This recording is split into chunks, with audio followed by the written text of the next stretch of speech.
Knee osteoarthritis होता है, किस तरह से ये डेवलप करता है, कौन से साइन एंड सिम्टम्स आ सकते हैं और कैसे आप इसको ठीक कर सकते हैं, ये सारी एक्सरसाइज भी मैं आज की वीडियो के अंदर आपको बताऊंगा।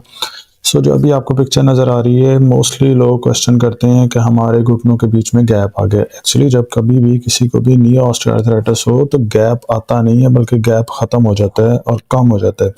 उसकी कुछ रीज़न्स होती हैं। पहले तो आप इस चीज़ को समझिए कि जो हमारा घुटने का जोड़ है वो बेसिकली दो हड्डियों के बीच में जोड़ नहीं है। यहाँ पे बेसिकली 4 बोन्स हैं जो कि इन्वॉल्व होती हैं नी जॉइंट्स को बनाने के अंदर।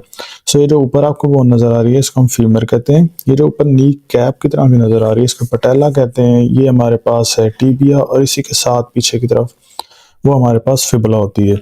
सो ये टोटल 4 बोन्स होती हैं जो इन्वॉल्व होती हैं और नी जॉइंट को बनाती हैं। पूरे कॉम्प्लेक्स की तरह बनता है। अब होता ये है कि इस नी जॉइंट को कुशन देने के लिए इस जॉइंट को नीचे यहाँ पे रबड़ की तरह सॉफ्ट सी कार्टिलेज पड़ी हुई होती है, जो कि जब भी आप मूवमेंट करते हैं ना, जो आपको फ्लेक्शन और एक्सटेंशन नज़र आ रही है जब आप घुटने को इकट्ठा करते हैं या सीधा करते हैं, तो ये जो नीचे आपको रबड़ नज़र आ रही है ये आपको कुशन का काम देती है। ये रगड़े ना आपस में तो इस चीज़ का काम देती है। तो अब होता ये है कि जैसे जैसे आपकी एज गुजरती जाती है, एज के साथ साथ आपके घुटनों के बीच में ये जो कार्टिलेज है ये खिंच जाती है। इसके ऊपर फ्रिक्शन आने की वजह से प्रॉब्लम्स क्रिएट होती हैं और ये ज़रूरी नहीं है ऑस्टियोआर्थराइटिस में हो, ये रूमेटॉइड आर्थराइटिस के अंदर हो सकता है। तो इसका सोल्यूशन फिर जो लास्ट सोल्यूशन हमारे पास आता है वो तो फिर घुटने की रिप्लेसमेंट आती है। बट आपको इस वीडियो के अंदर मैं कुछ ऐसी एक्सरसाइज बताऊंगा जो कि आपको घुटने को रिप्लेस करने में आपको इससे बचा सकती हैं कि आप सर्जरी की तरफ ना जाएं और आप विद फिजिकल थेरेपी इस चीज़ को मैनेज कर लें।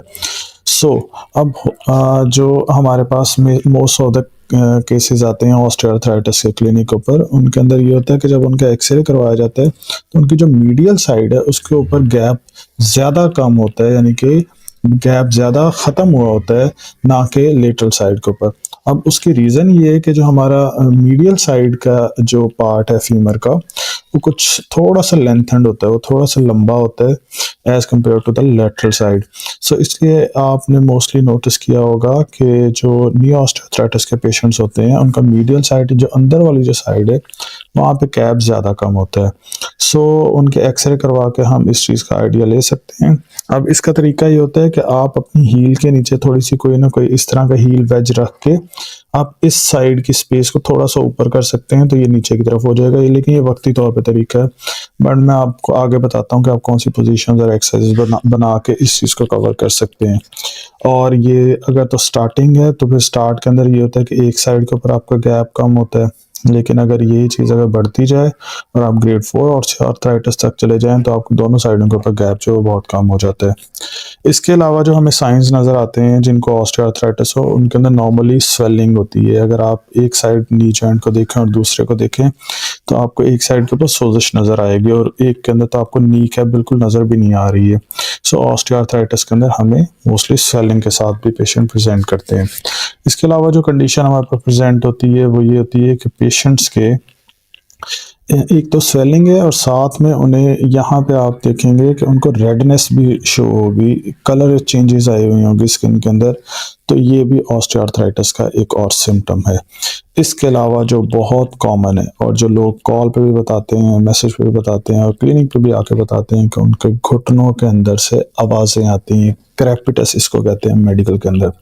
उसकी वजह ये होती है कि जब आपकी ये जो कार्टिलेजेस हैं, जो कुशन्स जो हैं वो ख़त्म हो जाते हैं, तो जब ऊपर वाली हड्डी फीमर और नीचे वाली टीबिया ये आपस में मूव करती हैं तो इसमें रगड़ने की आवाज़ें आती हैं। इस रगड़ की वजह से, इस फ्रिक्शन की वजह से जो हमें आवाज़ आती है इसको कहते हैं क्रेपिटस।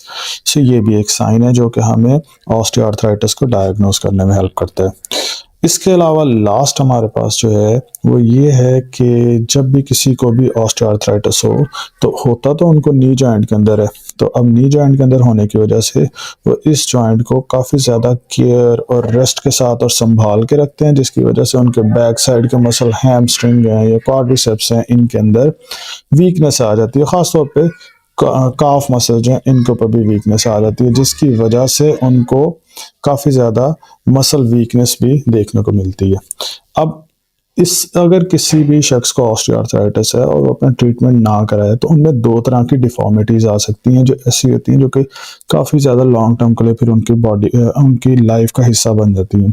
अब इसको कहते हैं fixed flexion deformity. Fixed flexion deformity का मतलब ये होता है, अब ये जो मूवमेंट होती है ना जिसमें आप घुटने को इकट्ठा करते हैं, इसको कहते हैं फ्लेक्शन। जिसको आप सीधा करते हैं उसको कहते हैं extension.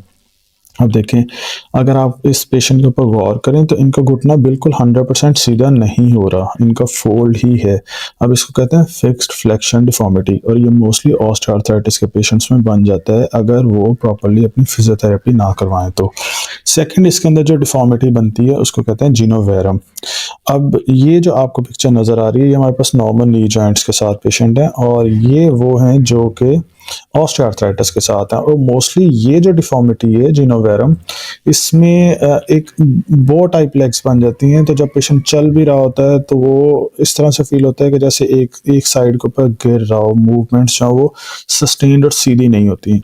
Most of the time जो जिनोवेरम है ये ग्रेड 4 या ग्रेड 3 के बाद ही जाके बनता है, यानी कि ऑस्टियोआर्थराइटिस की लास्ट स्टेजेस के अंदर ही जाके बनता है, ये स्टार्ट के अंदर नहीं बनता होता। सो अगर आपको जिनोवेरम है या फिर फिक्स्ड फ्लेक्शन नी फ्लेक्शन की डिफॉर्मिटी बन गई है तो आप कोशिश करें कि आप अपनी एक दफ़ा असेसमेंट ज़रूर करा लें ताकि आपको पता चले कि इसका किस तरह से मैनेज करना है, क्योंकि जिनोवेरम के जो पेशेंट्स हैं मोस्ट ऑफ द टाइम इनको टोटल नी रिप्लेसमेंट ही रिकमेंड की जाती है। इनको विद फिजिकल थेरेपी इम्प्रूव करना बहुत मुश्किल होता है, बट फिजिकल थेरेपी से ये है कि उनके सिम्टम्स काफ़ी ज़्यादा कंट्रोल किए जा सकते हैं। अब मैं आपको बताता हूँ कि अगर आपको ऑस्टियोआर्थराइटिस है तो आपने एक्सरसाइजेस घर पे कौन सी करनी है। इसमें अब जो टोटल नी रिप्लेसमेंट मैं आपको भी बता रहा हूँ कि घुटने जो चेंज होते हैं वो आप पिक्चर में भी देख सकते हैं। तो बेसिकली ये हालत हो जाती है नी जॉइंट्स के, जब आप नए जोड़ डलवाते हैं तो काफ़ी हद तक आपकी पेन और सिम्टम्स और डिफॉर्मिटीज़ जो कवर हो जाती हैं। सो अब आपने जो एक्सरसाइज करनी है उसके अंदर आपने करना ये है कि आपने सीधे लेट जाना है या बैठ जाना है। दोनों आप कर सकते हैं, लेट के भी कर सकते हैं और बैठ के भी कर सकते हैं। तो आपने करना ये है कि टॉवल लेना है, और लेना थोड़ा सा सॉफ्ट है जो कि मूव कर सके। अगर आपको टॉवल सही इस तरह का नहीं मिल रहा है जो हार्ड है तो फिर आपने कोशिश करनी है कि कोई बॉल ले लेनी है, सॉफ्ट होना ज़रूरी है ताकि जब आप इसको प्रेशर देना नीचे की तरफ तो आपको यहाँ पे थोड़ा सा सॉफ्ट चीज़ मिले ताकि वो प्रॉपर से प्रेशर बेयर भी कर सके। साथ में जब आपने ऊपर की तरफ उठाना है तो कोशिश करना है कि पाँव को भी ऊपर की तरफ लेके आना है। अब इस एनिमेशन के अंदर थोड़ी स्पीड ज़्यादा है तो आपने जब भी इसको नीचे की तरफ दबाना है 10 सेकंड के लिए इसको होल्ड करना है, तकरीबन 5 से 10 दफ़ा करें सस्टेन्ड स्ट्रेच के साथ। इसे कहते हैं नी आइसोमेट्रिक एक्सरसाइज। ये आपके घुटने के जोड़ के लिए बहुत अच्छी है अगर आपको नी ऑस्टियोआर्थराइटिस है। इसके अलावा जो आपने एक्सरसाइज करनी है इसको हम कहते हैं हिप एबडक्शन एंड इंडक्शन। इसमें आपने करना ये, अगर हो सके तो आप अगर इस तरह से कर लें तो बहुत अच्छी बात है, यानी कि सीधे लेटे हैं, टांग को बाहर की तरफ लेके आएं और कोशिश करें इसको थोड़ा सा उठा के करें, ये साथ में रगड़ के नहीं लेके आना है। सो मुझे कोई इस तरह की एनिमेशन मिल नहीं रही थी, सो मैंने सोचा कि मैं वीडियो के दौरान में बता दूंगा। सो आपने इसको थोड़ा सा लिफ्ट करना है, फिर बाहर की तरफ लाना है, 10 सेकंड के लिए रोकना है, अंदर लेके जाना है, 5 सेकंड के लिए रोकना है, फिर करना है। अगर ये नहीं होती आपसे, आपको करते हुए पेन हो रही है, तो आपने करना ये है कि इस टांग को आपने फोल्ड कर लेना है, ठीक है। इसको जब आप फोल्ड करेंगे तो आपको फिर ज़्यादा जोर नहीं लगाना पड़ेगा क्योंकि आपकी ये वाली टांग जो है वो सपोर्ट करेगी। इसको आपने मोड़ लेना है घुटने को, इसको आपने मोड़ के फिर यही एक्सरसाइज करनी है। 10 सेकंड के लिए होल्ड करना है, इस बाहर ला के होल्ड करना है, फिर अंदर लेके जाना है, 5 सेकंड के लिए होल्ड करना है। इसको भी आपने तकरीबन 5 से 10 दफ़ा करना है और हर 3 से 4 घंटे के बाद करें। ये भी आपकी ऑस्टियोआर्थराइटिस की पेन को कम करने में बहुत हेल्प करेगी। इसके अलावा हमारे पास जो लास्ट एक्सरसाइज है वो ये है कि आपने एंकल पंपिंग्स करनी है। अब ये इस तरह की एक्सरसाइज है जो कि आपके काफ के मसल्स, अब ये जो काफ मसल्स है ना ये भी बेसिकली नी जॉइंट्स के पास ही जाके लगते हैं, और ऊपर आपके जो टिबियालिस एंटीरियर के मसल हैं ये इनको एक्टिवेट करेगा।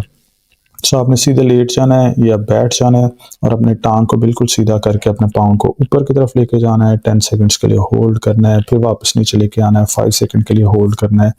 और इन दोनों मूवमेंट्स के बीच में आपने होल्ड लाजमी करना है, इतनी स्पीड के साथ बिल्कुल भी नहीं करना।